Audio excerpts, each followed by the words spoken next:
മനുഷ്യ വന്യസംഘർഷം ലഘൂകരിക്കുന്നതിനായി പുതിയ കർമ്മപദ്ധതികൾ തയ്യാറാക്കുന്നതിനായി കേരള വനം വകുപ്പ് chief wild life warden Pramod G Krishnan IFS ജനകീയമായ പദ്ധതികൾ പൂർത്തീകരിക്കുകയാണ് ലക്ഷ്യം. അടുത്ത വേനൽക്കാലത്തിന് മുൻപ് സംസ്ഥാനത്തെ മനുഷ്യ വന്യജീവി സംഘർഷം കുറയ്ക്കാനാവുമെന്നാണ് പ്രതീക്ഷിക്കുന്നതെന്നും പ്രമോദ് ജി കൃഷ്ണൻ ജനം TVയോട് പറഞ്ഞു.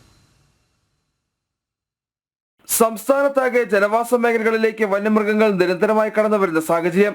മനുഷ്യ വന്യജീവി സംഘർഷം രൂക്ഷമാകുമ്പോൾ വിമർശനം നേരിടുകയാണ് വനംവകുപ്പ്. ഈ മേഖലകളിൽ വനംവകുപ്പിന്റെ ഇടപെടൽ കാര്യക്ഷമമല്ലെന്ന ജനങ്ങളുടെ ആരോപണം വ്യാപകമായി നിലനിൽക്കെയാണ് മനുഷ്യ വന്യജീവി സംഘർഷം കുറയ്ക്കാൻ വനംവകുപ്പ് നടത്തുന്ന പദ്ധതികൾ എണ്ണിപ്പറഞ്ഞ് ചീഫ് വൈൽഡ് ലൈഫ് വാർഡൻ തന്നെ രംഗത്തെത്തിയത്. വനാതിർത്തികൾ വിട്ട് വന്യമൃഗങ്ങൾ ജനവാസ മേഖലയിലേക്ക് എത്തുന്നിടത്തെല്ലാം വനംവകുപ്പ് കൃത്യമായ ഇടപെടൽ നടത്തുന്നുണ്ട്. വന്യമൃഗങ്ങൾ ജനവാസ മേഖലയിലേക്ക് കടന്നു വരുന്നത് ഒഴിവാക്കാൻ വനം വകുപ്പ് വിവിധ കർമ്മ പദ്ധതികൾ നടപ്പിലാക്കി വരികയാണെന്നും chief wild life warden Pramod G Krishnan വ്യക്തമാക്കി. ഒരു 10 പദ്ധതി ആവിഷ്കരിച്ചിട്ടുണ്ട്, കർമ്മ പദ്ധതി മിഷൻ മോഡിൽ.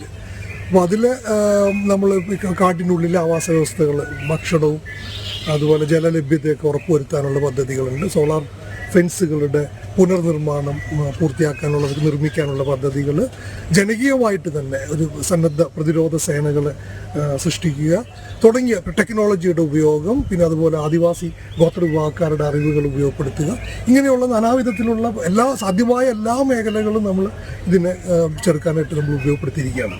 വിവിധ വകുപ്പുകളെയും പൊതുജനങ്ങളെയും ഏകോപിപ്പിച്ച പദ്ധതികൾ നടപ്പിലാക്കുക എന്നതാണ് ലക്ഷ്യം. സംസ്ഥാനത്തെ ഗോത്ര വിഭാഗക്കാരെ ഉൾപ്പെടുത്തി ഗോത്രഭാരതി പദ്ധതിയിലൂടെ നേടിയ അറിവുകൾ കൂടുതൽ പ്രയോജനപ്പെട്ടെന്നും അദ്ദേഹം വ്യക്തമാക്കി. മനുഷ്യ വന്യമൃഗ സംഘർഷം കൂടുതലായി അനുഭവപ്പെടുന്ന ജനുവരി മാസം മുതൽ മെയ് മാസം വരെ വനത്തിനുള്ളിൽ ജലലഭ്യതയും ഭക്ഷ്യലഭ്യതയും ഉറപ്പാക്കാനുള്ള യജ്ഞം നടപ്പിലാക്കി വരികയാണ്. ഇതിന്റെ ഭാഗമായി വിവിധ വനമേഖലകളെ പ്രതിദാനം ചെയ്യുന്ന തിരഞ്ഞെടുക്കപ്പെട്ട വനംവകുപ്പ് ഉദ്യോഗസ്ഥർക്കായി ഏകദിന പരിശീലന പരിപാടി തേക്കടിയിൽ സംഘടിപ്പിക്കുകയും ചെയ്തു. ജനം, ഇടുക്കി.